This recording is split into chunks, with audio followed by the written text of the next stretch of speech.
Hello అండి. మన ఇంట్లో ఉన్న చీపురు అనేది పాతగా అయిపోతూ ఉంటే ఇలాంటి కొత్త చీపుర్లు అనేవి కొంటూ ఉంటాం కదండి.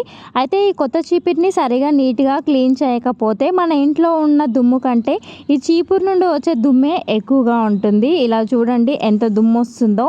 దీనిని నీట్గా ఎలాంటి కష్టం లేకుండా ఎలా క్లీన్ చేసుకోవాలో చూద్దాం. మన ఇంట్లో ఇలాంటి దువ్వెన ఉంటుంది కదా అండి. ఇలాంటి ఒక దువ్వెనను తీసుకొని చీపురుని ఇలా దువ్వుతూ ఉన్నట్టయితే ఒక 5 నిమిషాలు దువ్వినట్టయితే దానికి ఉన్న దుమ్మంతా వచ్చేస్తుంది. ఇలా దువ్వడం కష్టంగా ఉంది అనుకుంటే మాత్రం చీపురుని పట్టుకొని గట్టిగా కింద ఈ విధంగా కొట్టి చూడండి.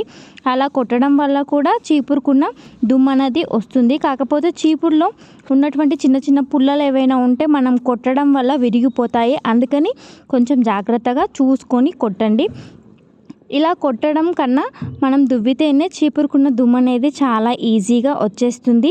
మన ఇంట్లో చిన్నపిల్లలు కనుక ఉన్నట్లయితే ఈ దుమ్ముకి డస్ట్ ఎలర్జీ అనేది వస్తుంది. అందుకని చీపురుని మనం ఎంత నీట్గా క్లీన్ చేసుకుంటే అంత మంచిది. ఈ విధంగా క్లీన్ చేసిన తర్వాత చీపురుని మనం ఎంచక్కా వాడుకోవచ్చు. ఈ చిట్కా కనుక మీకు నచ్చినట్టయితే తప్పకుండా మన ఛానల్ని సబ్స్క్రైబ్ చేసుకోండి. అలాగే ఒక చిన్న లైక్ చేయండి. ఈ వీడియో ఎవరికైనా యూజ్ అవుతుంది అనుకుంటే మాత్రం ఖచ్చితంగా మన ఛానల్ని సబ్స్క్రైబ్ చేసుకోండి. ఇలాంటి మరెన్నో వీడియోస్తో మళ్ళీ మీ ముందుకు వస్తాను. ఉంటాను మరి. Okay friends, bye.